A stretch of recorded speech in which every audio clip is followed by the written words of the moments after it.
เทมนุษย์ทำว่าเมืองไทยบ่มีรถไฟที่มนุษย์ทำว่าเมืองไทยบ่มีรถไฟเพิ่นว่านี่เบิ่งเอาน้องเดียเบิ่งเอานี่แม่นบ่ประเทศไทยด่วนๆเด้อนี่เด้อบ่แม่นมา เนี่ยยุโรปเด้อนี่เบิ่งเอานี่แหละมนุษย์ทำว่าบ่แม่นเมืองไทยนี่เบิ่งเอานี่เบิ่งจะได้นี่เพิ่นว่าเป็นยุโรปนี่ไทยด่วนๆเด้อนี่เด้อไทยด่วนๆคักบ่งามแฮงนี่ห้าวที่เฮาจับอยู่นี่มีแม่บ้านเพิ่นมาเช็ดเด้เพิ่นดูแลความสะอาดเด้เห็นบ่น้องเดียเห็นรถไฟบ่มนุษย์ทำบ้านจะว่าบ่มีรถไฟนี่มนุษย์ทำนะนี่มาเห็นจังสี่นี่แม่นบ่รถไฟมั้ยแม่นเมืองไทยบ่นี่ แม่น มนุษย์ถามว่าบ่มีเพิ่นว่ามีแต่ยุโรปเมืองไทยบ่ทันมีรถไฟฟ้าเพิ่นว่าเพิ่นเอารถไฟบ้านเพิ่นมาอวดอยู่นี่แม่นบ่รถไฟฟ้าบ่เมืองไทยบ่ไสละป้ายไสป้ายเมืองไทยสิให้เพิ่นเบิ่งแหน่นี่ป้ายนี่เมืองไทยประเทศไทยบ่แม่นประเทศไทยมนุษย์ทำไม่อยู่ซ้ายเราเห็นว่าประเทศไทยบ่มีรถไฟฟ้าฝากให้เราเบิ่งแน่นี่ฝากให้เราเบิ่งแน่เวล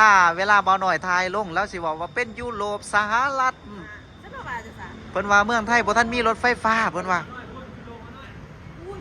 พูนมองเพิ่นว่ายุโรปพูนเห็นบ่นี่เห็นบ่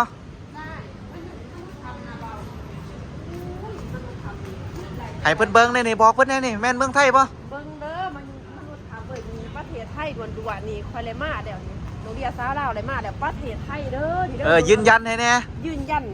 ถ้ายังบ่เชื่ออีกให้มาโดนสิเสียค่ารถให้เอง สิเสียค่ารถให้เพิ่นบ่ปาดนี่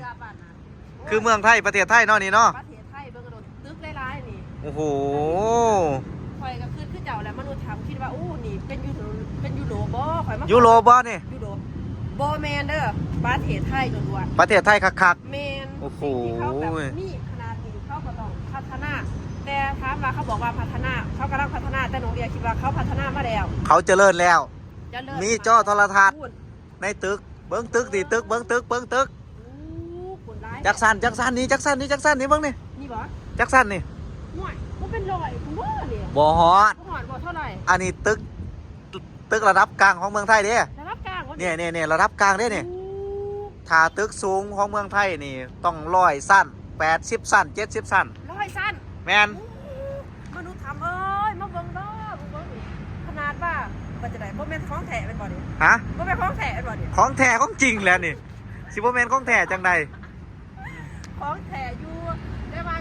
ยังสูงบ่เบิดเป็นบ่แม่นมนุษย์ทำเอ้ยอยากให้จะมาเปิดหูเปิดตาเด้มีขนาดยังบ่ทัน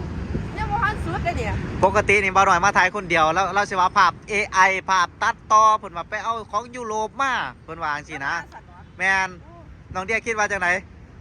ย่อมใจเด้อคิดว่าเอาของยุโรปมาบ่นี่มาเห็นกับตาแล้วนี่บ่แม่นจักดีเอาบอกเพิ่นป้ายโฆษณาก็ไทยตัวหนังสือก็ไทยหนังสือไทยชัดเจน 100%ถ้าเป็นยุโรปนี่ก็ต้องภาษาอังกฤษหนูที่อ่านบ่ได้นี่ก็อ่านได้อ่านได้บ่ได้อ่านว่าจะได้นี่อ่านว่าจะได้นี่นี่อ่านว่าจะได้ตัวจริงวิ่งไกลแม่นโอ้โหเมืองไทยคักภาษาไทยแบบนี้เนาะเบิ่งด้วยยุโรปจังได๋จังคิดว่ายุโรปอยากส่วนมนุษย์ทำมาบ่โอ้ยอยากส่วนเต็มที่แต่ว่าบ่ฮู้ว่าไปมุดอยู่ไสหั่นติจะว่าโอ้มาเด้อมนุษย์ทำเพิ่นจะได้เปิดหูเปิดตาออกแต่ทำเด้อว่าสิออกแต่ทำมาเบิ่งนี่มาเบิ่งเมืองศรีวิไลบ้านเขานี่เขาจะได้เห็นเปิดหูเปิดตาว่านี่โอ้นี่คือเมืองไทยอดีตแต่เขาบ่เคยอวดแม่นแต่โรงเรียนเองก็ยังเงินคนไทยว่าเป็นหยังเขาเจ้าผู้อวดเด้อจอโทรทัศน์เพิ่นก็มีได้น้องเรียพี่ก็มีพุ่นก็มีพุ่นนี่ตึกเพิ่นนี่จะว่าจักสันนี่เพิ่นตึกเพิ่นนี่ท่านซ่านำมาก็คือมนุษย์ทำนะแบบคันว่ามันมีจังซี่เนาะเพิ่นก็ต้องว่าว่า100 200แต่นี่เนี่ยอันนี้ตึกธรรมดาอันนี้สำหรับธรรมดาของคนไทยขนาดน้องเดียมาเฮ็ดก็ยังคือว่าเป็น100เลยนะเด้แม่นบ่แม่นทั้งแต่ว่าเดียวขึ้นจังคือข้อจะสิเห็นบ่ข้อก็เห็นบ่สุดเห็นบ่แม่นแต่ส่วนหลายตึกบ้านเพิ่นนี่สิติดเป็นกระจกเพิ่นบ่เฮ็ดตึกแบบธรรมดาเด้แม่นกระจกนี่แห้งแพกหลายพ่อพี่น้องแบบโอ้ยมนุษย์ทำนี่เพิ่นเฮ็ดได้จังได๋นี่เห็นบ่กระจกเด้เห็นบ่น้องเดียเพิ่นเฮ็ดได้จังได๋เอากระจกสร้างตึกน่ะนั่นแหละ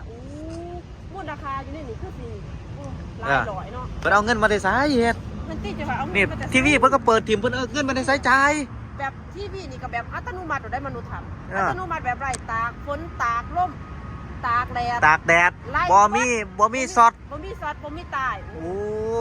คักบ่บัดนี้หั่น อยากให้ ฮะ มนุษย์ทำเลยว่าเห็นแท้ๆกับ ฝากให้เพิ่นแหน่ฝากให้เพิ่นแหน่ ฝากเด้อมนุษย์ทำเลยอยากให้ มื้อนี้น้องเดียมาฮอดแล้ววันนี้ แม่น้องเดียนี่มาฮอดประเทศไทย มาฮอดจอดถึงแล้ว อยากให้มนุษย์ทำเลยมาเห็นโตจริงเสียงจริงคือน้องเดียนี่อันไหนที่บ่เชื่อก็เชื่อเบิดเดี๋ยวตอนนี้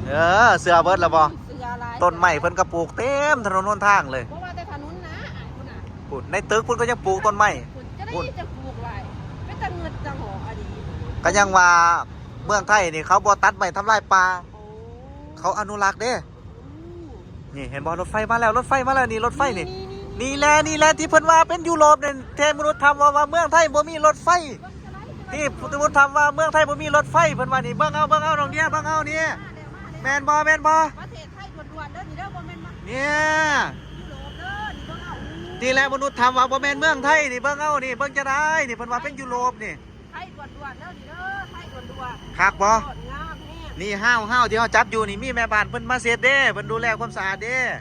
เห็นบ่ โรงเรียนก็คือว่าเป็นยังว่าคือสะอาด เป็นหยังคือสะอาด สูบไหลอย่างสบายเว้ยพี่น้อง โอ้สุดยอดบ่ อ้ายน้องอยากให้มนุษย์ทำนะเห็นบ่เบิ่งรถนะ เบิ่งรถบ้านเพิ่น โอ้บ่เบิ่งหาบ่เบิ่งหา เห็นบ่เพิ่นว่ารถเมืองไทยหลายกว่ารถ